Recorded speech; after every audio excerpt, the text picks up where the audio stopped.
کسی نے مجھ سے سوال کیا، ایک خاتون بڑی لبرل خاتون ہے، وہ کہتی ہے میں پردہ کیوں کروں، ہمیں پردے کی کیا ضرورت ہے جب پردہ نہ کر کے بھی ہماری عزت محفوظ ہے۔ انہوں نے کہا یورپ میں کوئی ہر عورت کے ساتھ کوئی زیادتی تو نہیں ہوتی، وہ تو بے پردہ گھومتی ہیں، وہ تو لائف کو انجوائے کر رہی ہیں، جس سے چاہیں دوستی لگائیں نہ لگائیں، تو وہ پردہ کی کیا ٹینشن، یہ بلا وجہ اپنے آپ کو ایک باؤنڈ کیوں کر لیں ہم۔ اور ترقی میں کتنی بڑی رکاوٹ ہے پردہ، ان کے بقول ترقی نہیں ہو سکتی، آپ لائف کو صحیح طرح سے انجوائے نہیں کر سکتے۔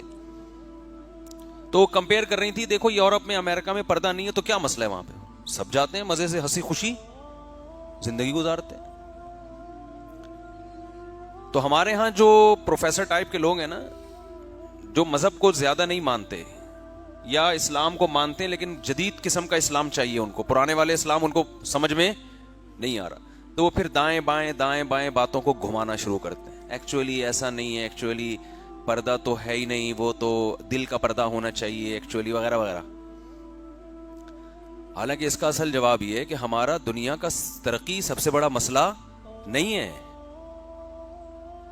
اللہ بار بار کہہ رہا ہے اس دنیا کے لیے میں نے تمہیں پیدا ہی نہیں کیا ہے۔ یہ بات کھوپڑی میں بیٹھ کیوں نہیں رہی ہے بھائی، 2 اور 2 4 کی طرح بات ہے، یہ اللہ نے یہاں کے لیے بنایا نہیں ہم کو۔ اگر اس دنیا کی ترقی یہ کامیابی کی علامت ہوتی تو قرآن کے بقول فرعون سے زیادہ کامیاب دنیا میں کوئی پیدا نہیں ہوا، پھر قوم عاد اور قوم سمود سے زیادہ کامیاب دنیا میں کوئی پیدا نہیں ہوا۔ قرآن کہہ رہا ہے کہ یہ جو بڑے بڑے پاورفل طاقتور لوگ تھے، طاقتور کا مطلب کامیاب حکومتیں تھیں نا ان کی۔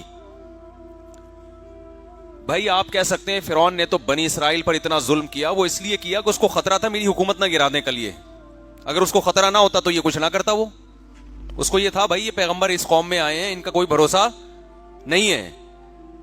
میں لوگوں سے کہتا ہوں میں ہی تمہارا رب ہوں، تو ایسا نہ ہو کل یہ میرے اگینسٹ، کیونکہ ان میں یوسف علیہ السلام بھی آئے اور بھی پیغمبر آئے، وہ تو ساری دنیا جانتی تھی، فرعون بھی جانتا تھا۔ فرعون کے محل میں جو شخص مسلمان ہوا،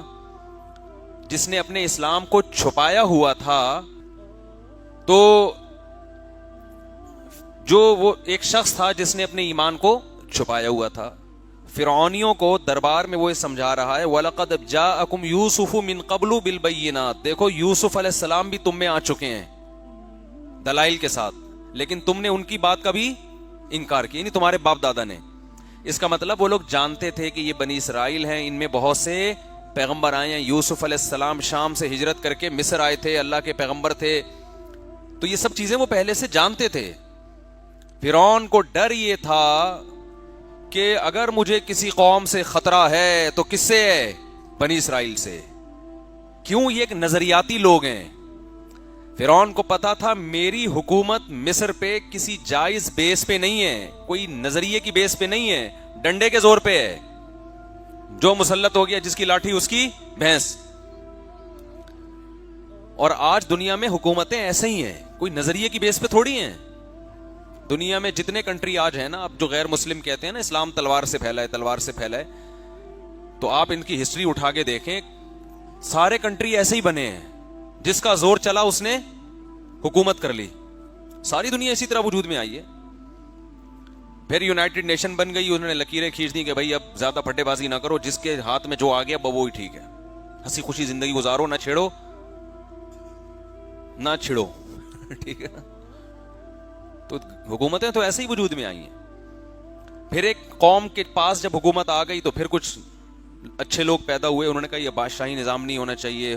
عوام کی سلیکشن سے گورنمنٹ کا انتخاب ہونا چاہیے، پھر وہ ہوتے ہوتے آج اس اسٹیج پہ وہ لوگ پہنچ چکے ہیں، بھائی ووٹنگ ہونی چاہیے، لوگ جس کو سجیسٹ کریں وہ، لیکن لوگ جب سجیسٹ کرتے ہیں تو لوگ جس کا انتخاب کرتے ہیں وہ بھی آزادانہ نہیں ہوتا دنیا میں، کیونکہ عوام میں قرآن کی بھی یہی کہتا ہے وَإِن تُطِعْ أَكْثَرَ مَنْ فِي الْأَرْضِ يُضِلُّوكَ عَنْ سَبِيلِ اللَّهِ، اللہ فرماتے ہیں لوگوں میں اکثریت کے پیچھے چلو گے تو اللہ کے راستے سے تمہیں ہٹا دیں گے۔ تو اکثریت تو اتنی سینس ہی نہیں رکھتی، وہ تو اکثریت یہ کرتی ہے کہ جس میں ہمارا وقتی فائدہ ہے اس کو ترجیح دو، وہ دورس نتائج کو نہیں دیکھتی کہ آگے نسلوں پہ کیا فرق پڑے گا۔